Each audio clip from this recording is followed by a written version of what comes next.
Hi, everybody. This is Tom with Culture Chat. So, today I want to talk to you about vocal projecting and vocal experimentation. No, I know you hear me here, but we have a microphone that makes me sound like this. But also, I have to edit my own videos, and I get sick of the sound of my own voice. Not in the way you're thinking, where it's like, ooh, I can't stand to listen to my own voice. If you are a performer, you cannot have that attitude. You have to get over that. There are some scientific studies that say that the sound of our own voice irritates us because of the shape of our ear. And that when we are in conversation, we don't quite register the sound of our voice as much as we do on a recording, which we think is not the way we really sound. If you take vocal classes, you will get used to the sound of your own voice and what you can do with your voice, where you can place it, how high you can go, how low you can go without bottoming out, and all kinds of other things that you never thought of. Can I do accents with conviction? Because some people can't do accents and actually stay in the accent for very long. All right, that's a skill you have to learn. Or maybe you're not the accent person. Are you too regional for your area as far as your diction? What do you sound like? You want to be able to get roles that are different from each other. You can't just always have the same accent for everything. Not that you should be going for accents that you cannot do if that's really your problem, but, you know, some characters talk like this, and some characters talk like this. And those are just simple, easy accents and voice timbres for you to get to. This is important. But what we're finding a lot on stages now is that depending on where you are in the world and what you've been doing, some people are being trained in their conservatories and their universities or their drama schools to just do film. And that's quiet talking. That's not stage talking. Now, not all stage talking is that loud. It just depends. But if you want to be a flexible actor, a flexible singer, a flexible anything, a lecturer, who's ever watching this in whatever country you are, you have to figure out that your voice needs to be placed in certain areas in your body, in your sound, so you know how loud you are. You know that, this theater is different. Oh my God, this is a 2,000 seat house, and there's no mics on stage catching all of our sound. There's no mics on the floor, there's no mics in the air. This is just us. I have to project, but I don't have the experience because I've just been acting in small 600 seat houses or 200 seat black box houses, studio theaters, and I've been more quiet. So you have to get training or figure out how to get there and what sort of diction you need to do that. Now, different countries have different types of diction. In the Americas, we have a different type of diction than in the UK. And in the UK, you all have radically different accents for a relatively small island. I know you don't like hearing that, but the United States is 41 times the size of your island. Okay? I'm saying that for my own family, who are from that island. But you have such different dialects in different places, and sometimes your dialects can't really be understood clearly if you're not hitting your T's, if you're not hitting your consonants, if your vowels sound alike, if your O's sound like A's. And this is a problem in every country in the world. What do you sound like on stage? Because you have to make sure everything, all the information is understandable.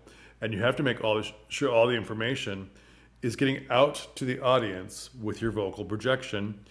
And if you're trying a different voice, a different laugh, a character thing, sometimes when you're doing something in a funny character voice, your volume goes down and you're not projecting that.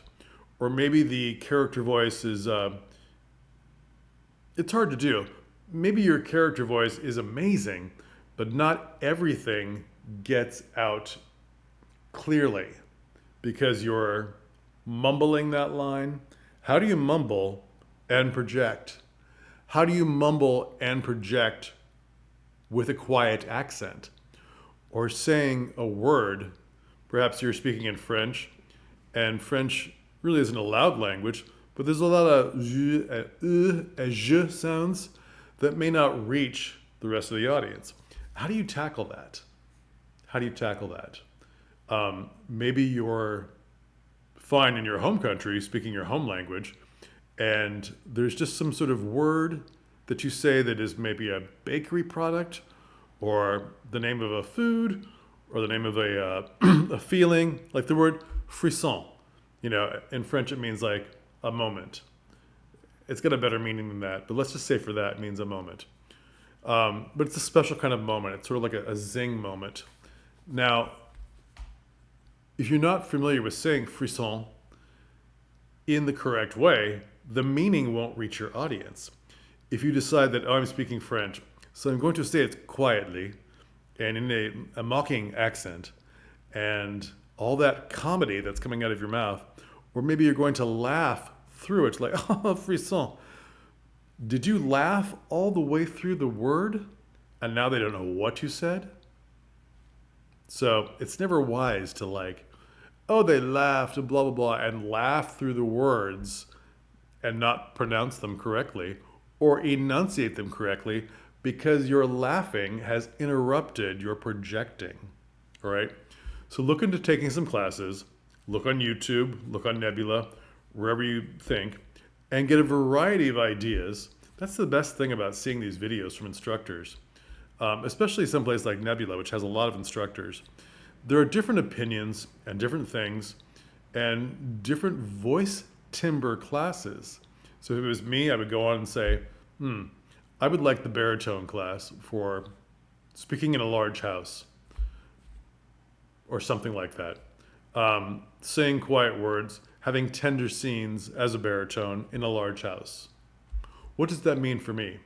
Now, if there's a local class, after I've thoroughly researched the instructor, don't just take it because your friend says. So if you have a female friend and she says, oh, the instructor is great and so forth, and then you get there and the instructor maybe is female as well, but the thing they're concentrating on is soprano voices, and you walk in as a baritone or lower, a bass, and they've got nothing for you other than correct diction, then you've wasted your money. Check them out. Try to find someone in your area that has your style of voice and can help you with the problem that you're about to face with the show or the opera that you're doing, okay? Or any show, even if you're just filming on YouTube or anything. Diction, enunciation, and projecting. Maybe you're always outside and you don't have a nice microphone like this. You just have something connected to your shirt collar, and you're filming in the winter, and now you're trying to beat the weather.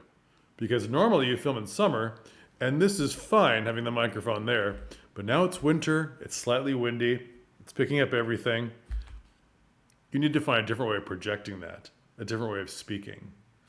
All right, there's a lot to learn there, but it's much easier once you try, and once you get a variety of approaches to what you have to do. And even if it's not what you're going to do next, just keep up on that. Your voice might change as you age, hopefully not. Your voice might change in different seasons. You may have hay fever, and then you have a voice like this. Not exactly like that, but it gets too uncomfortable for you in the hay fever periods to speak like you normally speak. Maybe in the winter, your voice closes up, your voice box doesn't do what it's supposed to do. And how do you circumnavigate that? Can you just always have hot liquid? Does always having hot liquid to make your voice work on stage, does that mean that you have to leave the stage all the time to run to the bathroom? That could be a problem. All right, let's get a variety of ideas, get a variety of knowledge, and work on your voice. Okay, that's enough for today. We will talk again. Thanks. Please like and subscribe.